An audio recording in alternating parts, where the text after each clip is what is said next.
사도행전 12장 13절부터 25절까지 보시겠습니다. 베드로가 대문을 두드린데, 이제 베드로가 이 헤롯 아그리빠가 이제 베드로를 잡아다가 유대인들을 갖다가 기쁘게 하기 위해서, 유대인들로부터 관심을 사기 위해서 우리 베드로를 갖다가 잡아다가 감옥에다 넣어두었는데, 처형하기 그 전날 이제 천사가 나타나서 베드로를 탈출을 시킵니다. 그 베드로가 이제 정신이 들어가지고 내가 정말로 감옥 가운데서 나왔구나 해가지고 자신들이 이제 즐겨 모이던, 아마도 그 오순절 마가 다락방으로 생각이 드는 바로 그 마가라는 그 요한의 어머니 집으로 이제 달려갑니다. 그래서 거기에 도착해가지고 이제 베드로가 대문을 두드린데, 노대라 하는 계집아이가 영접하러 나왔다가, 여기에서 계집아이라고 하는 것은 하인, 여종, 그런 뜻으로서 이렇게 쓰이고 있어요. 계집아이가 영접하러 나왔다가 베드로의 음성인 줄 알고, 이 계집아이, 그러니까 이 여종이 베드로의 음성을 알아보았다고 하는 것은 평상시 베드로가 이 마가라는 이 요한의 그 집에 자주 이렇게 이렇게 들락날락 했던 것을 알 수가 있어요. 즉, 이 노대라 하는 이 여자아이가 이 베드로의 음성을 알 수 있을 만큼 그렇게 잘 알고 있었다는 거예요. 베드로의 음성인 줄 알고 기뻐요. 지금 기독교인들이 모여가지고 지금 베드로가 이제 잡혀서 금방 이제 죽을지도 모르는 그런 상황 속에서, 얼마 전에는 야고보가 이제 순교를 했었고, 또 베드로마저 잡혀갖고 이제 곧 죽을지도 모르는 그런 상황 속에서 이제 안타깝게 그렇게 모여서 기도를 하고 있던 마당이었기 때문에 베드로의 음성을 듣고서 너무나 기쁜 겁니다. 너무나 기뻐가지고 문 열어주는 것을 깜빡 잊어버리고, 너무나 기쁘사 얘가 문 열어주는 것을 갖다가 깜빡 잊어버리고 문을 미처 열지 못하고 달려 들어가 말하되 베드로가 대문 밖에 섰더라 하니, 야, 얼마나 기뻤으면 문 열어주는 것도 잊어버리고 막 집안에 뛰쳐들어갔겠어. 그러니까 저희가 말하되, 그 기도하고 있던 사람들이 말하되, 네가 미쳤다 하나. 야, 너 미쳤구나. 무슨 베드로가 문 밖에 서 있다고 하냐. 지금 이 초대교회 이 기독교인들이 한 군데 모여가지고 이제 베드로가 그 다음날 어찌 보면은 이제 끌려 나와서 이렇게 사형을 당하게 될 거라는 것을 어느 정도는 알고서 그렇게 이제 아무런 살아날 가망성이 없다, 이런 생각을 하면서 이렇게 기도를 하고 있었을 텐데, 그러다 보니까 여종이 이제 뛰어들어가고 베드로가 문 밖에 서 있다고 하니까 아무도 이를 갖다가 믿지를 아니하고, 야, 네가 미쳤다, 네가 미쳤구나, 베드로가 뭐 문 밖에 있냐, 지금 감옥에 있지. 그러니까 계집아이는 힘써 마들이 참말이라 진짜라 하니 저희가 말하되 그러면 그의 천사라 하더라. 이것은 유대인들은 그러한 사상을 가지고 있었어요. 우리 사람들마다 그 사람을 갖다가 지키고 보호해주는 천사가 있다고 그렇게 믿었습니다. 유대인들의 사상이, 유대인들의 사상. 당시 유대인들의 사상이 그랬어요.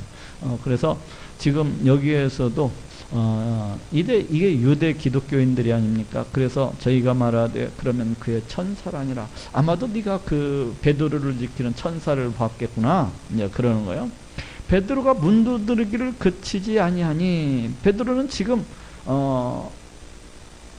굉장히 그 급박한 상황이잖아요. 어찌 보면은 감옥에서 탈출해 죽음 직전에 이렇게 살아나가지고 탈출해 나와가지고 지금 와서 문을 두드리고 있는데, 곧 헤롯 그 아그리빠의 그 군사들이, 그 보초병들이 이제 깨어나서 베드로가 없어진 것을 알게 되면 언제라도 이렇게 뒤쫓아올 수 있는 그런 급박한 상황 속에서 이제 베드로가 문을 두드리고 있는 겁니다.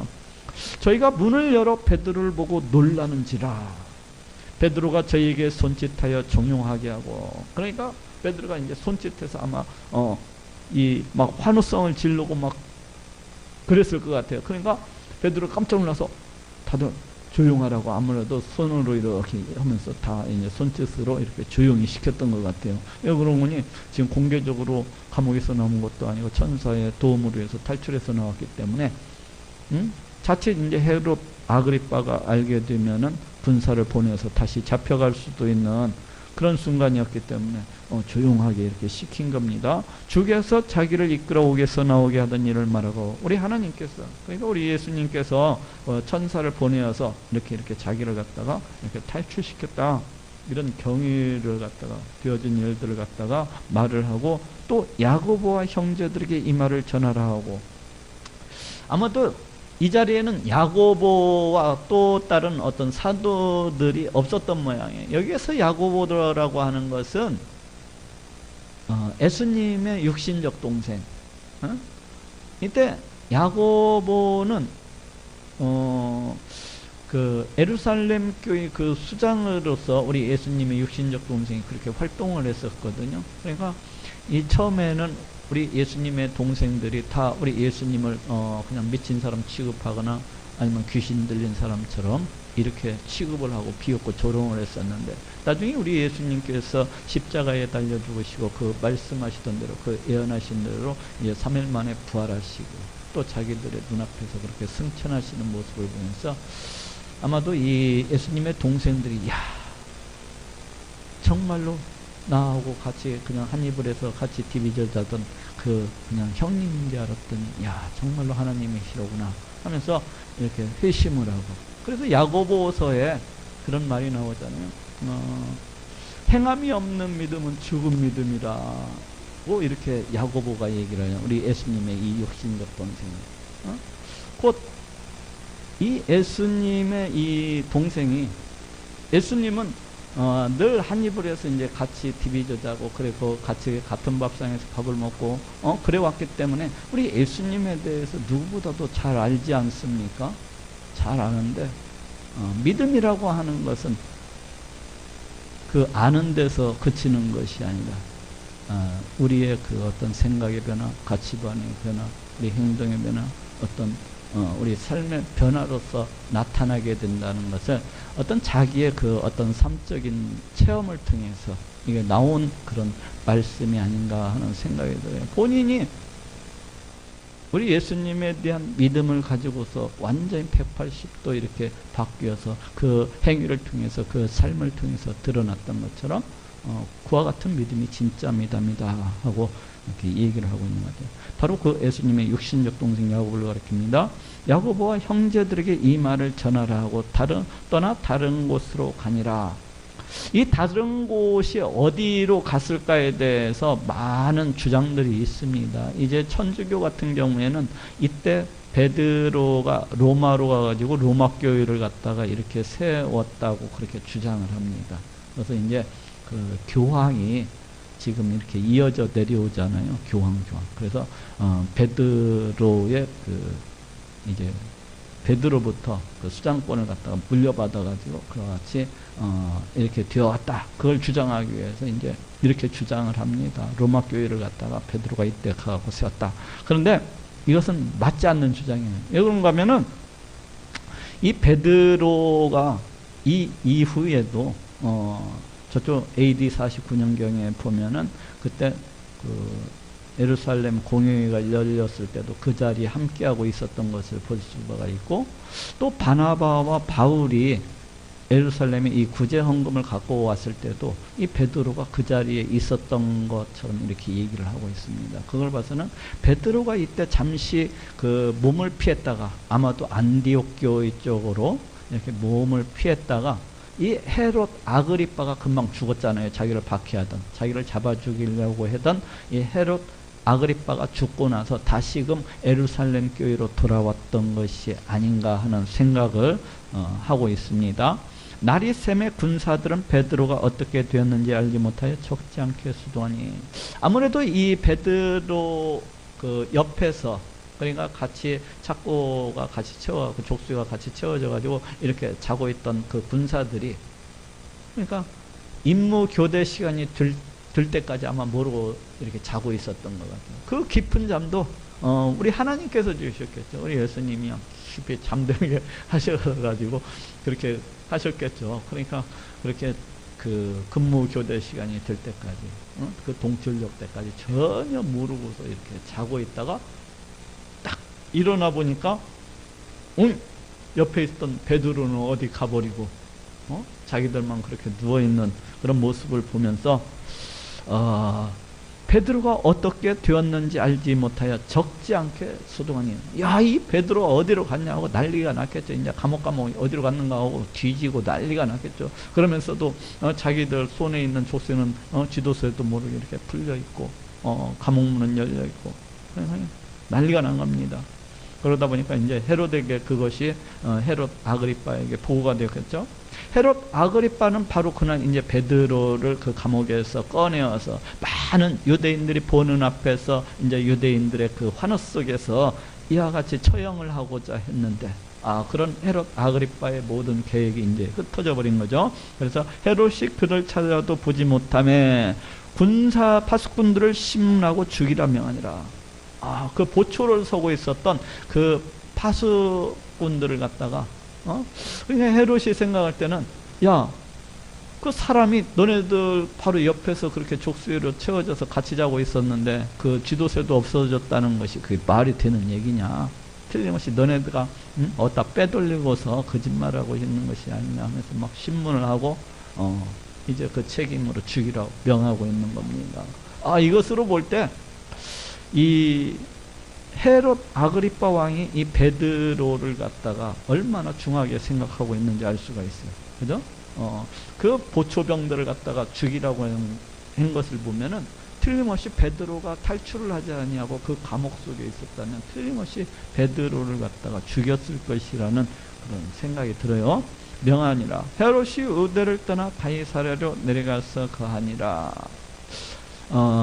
헤롯 아그리빠가 왜 그 가이사랴로 내려갔는지는 알 수가 없어요. 그쪽에 이 헤롯 아그리빠의 별장이 있었는지 집이 있었는지 그것은 알 수가 없어요. 그렇지만은 이 말은 유대를 떠나서 가이사랴로 내려가서 가니라. 이 말은 기독교인들에 대한 그 헤롯 아그리빠의 그 어떤 핍박, 박해가 끝났음을 갖다가 암시해주고 있어요. 이 말 속에는. 예?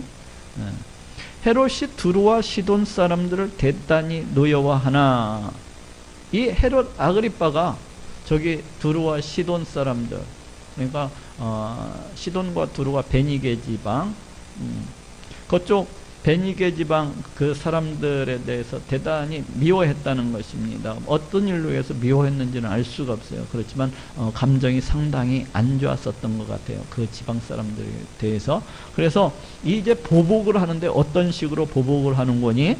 저희 지방이, 그러니까 그 베니게 지방을 말해요. 시돈 두루가 있는 그 베니게 지방 사람들이 왕국에서 나는 양식을, 여기 왕국이라고 하는 것은 유대 지방을 가리킵니다. 지금 헤롯 아그리빠가 다스리고 있는 이 유대 지방을 가리켜요. 이 유대 지방에서 나는 양식을 쓰는 거로. 그러니까 그 베니게 사람들이, 시돈 두루 사람들이 그 식량을 유대 지방에서 수입해서 사다가 그렇게 먹고 있었다는 거예요. 전통적으로 이 베니게 지방 사람들, 시돈 두루 사람들은 솔로몬 왕 때부터 그렇게 유대 지방으로부터 이렇게 식량을 수입해서 살았던 것으로 그렇게 알려지고 있어요.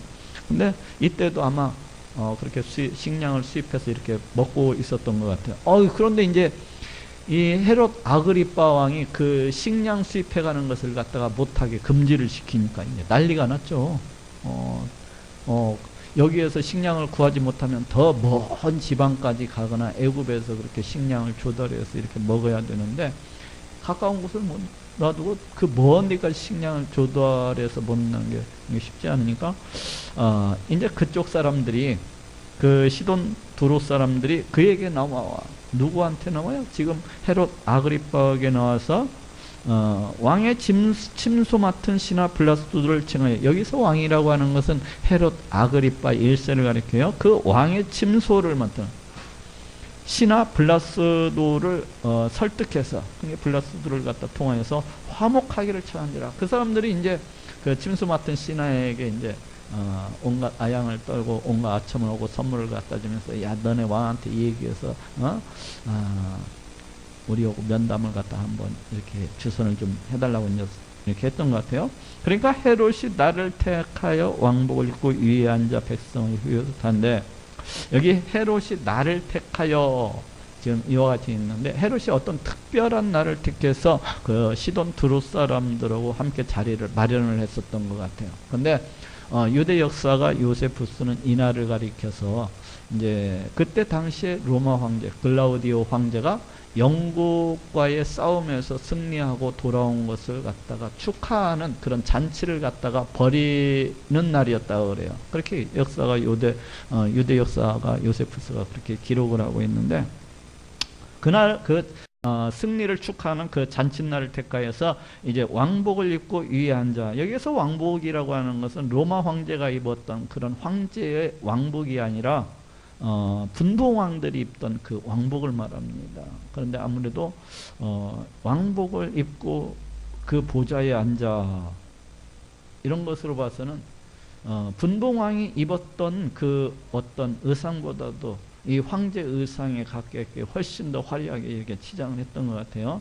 자기가 마치 황제나 되느냐, 왕복을 입고 위에 앉아 백성을 효유한데, 여기서 백성을 효유한다는 말은 백성에게 뭐 연설하다 뭐 그런 뜻을 가지고 있습니다. 그래서 이제 그 보좌에 앉아서 그 시돈 두루 사람들 또 유대 사람들을 갖다가 잔뜩 모아놓고서 이제 그 사람들한테 그 잔치성상에서 연설을 갖다가 이렇게 하는데, 백성들이 크게 부르되, 여기에서 백성들이 뒤에 나오는 그 이야기들로 봐가지고서는 그 시돈 두루 사람들 같아요. 연구니 유대인들은 우리 하나님께 대한 그 유일신 신앙을 가지고 있어서 황제 숭배를 대체적으로 거부했던 것을 갖다가 이렇게 볼 수가 있습니다.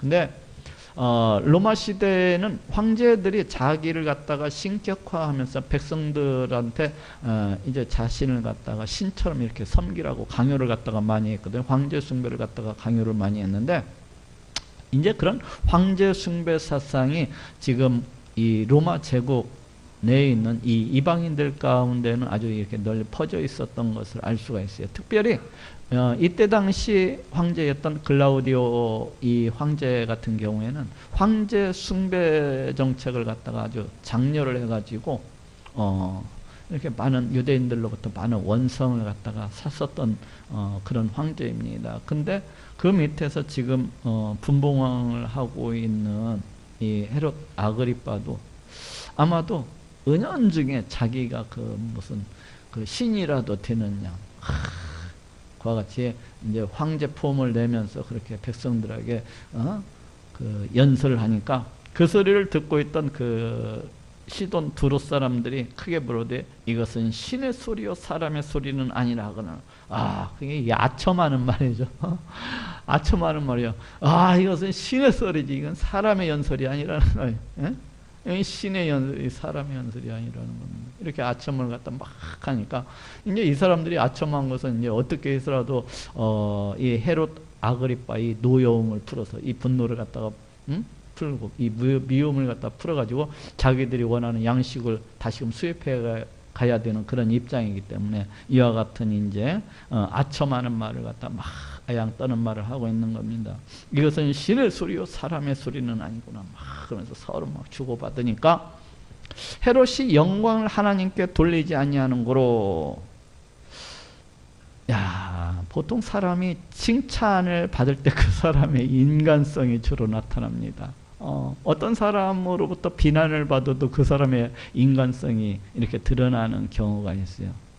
대부분의 사람들은 자신이 그 어떤 사람으로부터 이렇게 비난을 받으면은 그거에 대해서 막 이 혈기가 오른다고나 할까요? 막 그러면서 같이 날뛰는 경우가 있어요. 이렇게 다른 사람으로부터 공격을 받을 때 그 사람의 인간성이 이렇게 드러나는 경우를 볼 수가 있고, 또 그 사람이 칭찬을 받을 때에도 그 사람의 인간성이 이렇게 드러나는 것을 갖다가 보게 돼요. 대부분의 사람들은 칭찬을 받으면 교만해집니다. 굉장히 교만해져요. 칭찬을 받으면. 그게 우리 부패하고 타락한 인간의 속성입니다. 그 칭찬을 받으면 굉장히 교만해지는 그런 특성을 가지고 있어요. 근데 우리 기독교인들은 칭찬을 받으면은 그걸 갖다가 하나님께 영광을 돌려야 돼요. 그래서 하나님께 영광을 돌려야 돼요. 아, 다 하나님의 은혜죠. 이런 식으로 그렇게. 근데 여기에서 지금 헤롯이 영광을 하나님께로 돌리지 아니하는 거로, 아무래도 이 사람은 굉장히 교만했던 사람이기 때문에 그런 그 아첨하는 말을 들으면서 굉장히 만족해했던 것 같아요. 굉장히 이렇게 거드름을 떨면서 굉장히 기뻐하고 즐거워하고 또 이렇게 만족했었던 것 같아요. 이것은 어떻게 보면 그 바울과 바나바가 똑같은 상황 속에서 우리 하나님께 영광을 돌렸던 그 모습하고 굉장히 대조가 되고 있습니다. 한번 찾아보도록 합시다. 사도행전 14장 8절 한번 찾아봅시다. 사도행전 14장 8절부터 한번 봅시다. 14장 8절을 보니까 제가 빨리 읽을게요. 그 루스드라에 발을 쓰지 못하는 한 사람이 앉았는데 남에서 안전뱅이 되어 걸어본 적이 없는 자라. 지금 안전뱅이가 나오고 있어요. 바울의 말하는 것을 듣더니 바울이 주목하여 구원받을 마다 믿음이 그에게 있는 것을 보고 큰 소리로 가로되 네 발로 바로 일어서라 하니 그 사람이 뛰어걷는지라. 지금 안전뱅이가 발을 쓰지 못하는 그 안전뱅이가 고침을 갖다가 받는 장면이에요. 그러자 이제 무리가 바울의 행한 일을 보고 르가오니아 방언으로 소리질러 가로되 신들이 사람의 영상으로 우리 가운데 내려오셨다여 바나바는 스스라고 바울은 그 중에 말하는 자이므로 험해라 하더라. 성박 스스 신당은 제사장이 소와 화관들을 가지고 대문 앞에 와서 무리와 함께 제사하고자 하니 두 사도 바나바와 바울이 듣고 옷을 찢고 무리 가운데 뛰어들어가서 소리질러 가로되 여러분이 어찌하여 이러한 일을 하느냐. 우리도 너희와 같은 성정을 가진 사람이라. 너희에게 복음을 전하는 것은 이 헛된 잃어버리고 천지와 바다와 그 가운데 만유를 지으시고 살아계신 하나님께로 돌아오라 함이라 하고, 이렇게 지금 누구한테 그 영광을 돌리고 있습니까? 우리 하나님께 영광을 돌리고 있는 거예요. 그러니까 바나바와 이 바울이 제1차 전도 여행을 가가지고 루스드라 지방에 가서 이제 그 안전뱅이 된 자를 갖다가 일으키니까 그것을 보고 있던 사람들이 막 너무 놀라면서 야, 신이 사람의 모습을 입고 내려왔구나 하면서 그 사람이 바울과 바나바를 갖다가 세워놓고 그 앞에다가 이제 제사를 갖다가 드리고자 하는 겁니다. 그러니까 바울이 깜짝 놀라가지고 오이 이러시면 안 됩니다. 이러시면 안 됩니다. 이러시면 안 됩니다 하면서 우리도 똑같은 사람입니다. 이러시면 안 됩니다 하면서 우리 하나님께 모든 영광을 갖다가 다 돌리고 있는 것을 볼 수가 있습니다. 이렇게 우리 기독교인들은 어떤 칭찬을 받고 그러면은 우리 하나님께 영광을 돌려야 됩니다. 모든 것을. 자칫하면은 참 교만해지기가 쉬워요. 교만해지기가 쉬워요. 그래서 오히려 칭찬을 받고 교만해서 넘어지는 그런 사람들이 이렇게 있는 것을 보게 되는데, 여기에서도 지금 헤롯 아그리빠가 그 영광을 하나님께 돌리지 아니하는 거로 주의 사자가 고치니 충이 먹어 죽으니라. 이 유대 역사가 그 요세푸스가 기록을 하고 있는데, 이때 이제 이 승리를 축하하는 이 잔치를 갖다가 벌이는 둘째 날이었다고 그래요. 이날이 둘째 날이었는데, 이 사람이 갑자기 엄청난 복통과 함께 이 온몸이 썩어 들어가고 이 고자리가 파먹는 그런 병이 갑자기 들었다고 그래요. 그런 병이 갑자기 발병이 돼가지고 닷새 뒤에 죽었다고 그래요. 이때부터 닷새 뒤에. 참 놀랍지 않습니까? 이때부터 닷새 뒤에 죽었다는 거예요.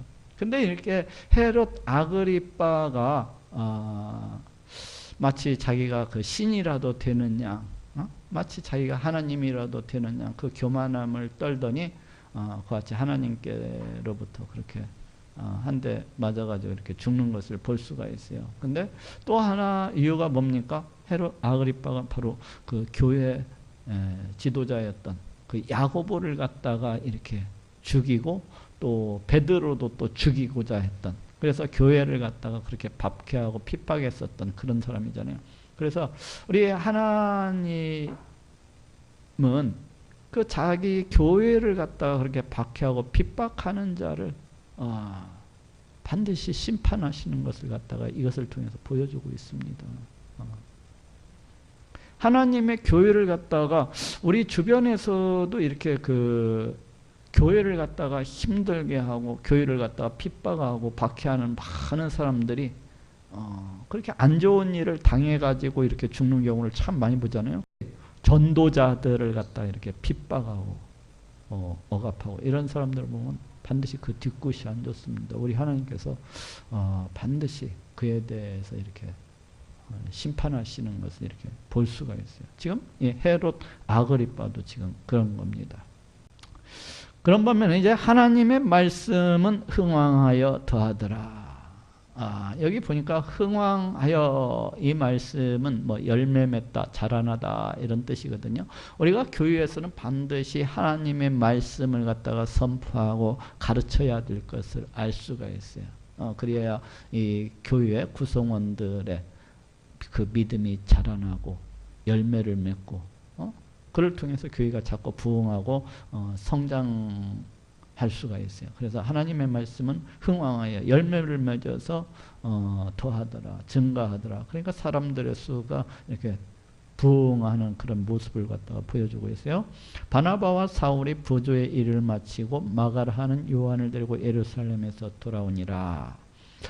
지금 여기 보니까 갑자기 바나바와 사울이 그 예루살렘 교회 가운데 이제 구제 헌금을 갖다가 전달하고 마가라 하는 요한을 데리고 예루살렘에서 이렇게 돌아왔다고 이렇게 말씀을 맺고 있습니다. 그런데 이 말씀은 우리가 앞에서 보았었던 11장 30절에 이렇게 연결이 되는 말씀이라고 할 수가 있어요. 11장 30절에, 그러니까 11장 30절에 그 안디옥 교회가 이제 바나바와 사울을 통해서 구제 헌금을 갖다가 이렇게 보내는 모습을 볼 수가 있는데, 지금 거기에 이어지는 내용이라고 할 수가 있습니다. 바나바와 사울이 부조의 일을 마치고 마가라 하는 요한을 데리고 예루살렘에서 돌아오니라. 그렇다면 이 12장에 있는 이 앞에 있는 내용들은 과연 그 시기가 어느 때 이런 일이 있었단 말인가 하는 그런 생각을 가질 수가 있잖아요.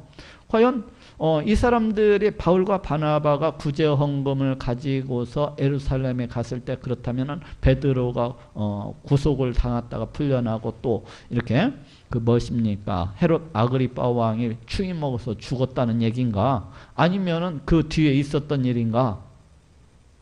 그렇지만 그 시기는 우리가 언제인지 분명하지가 않아요.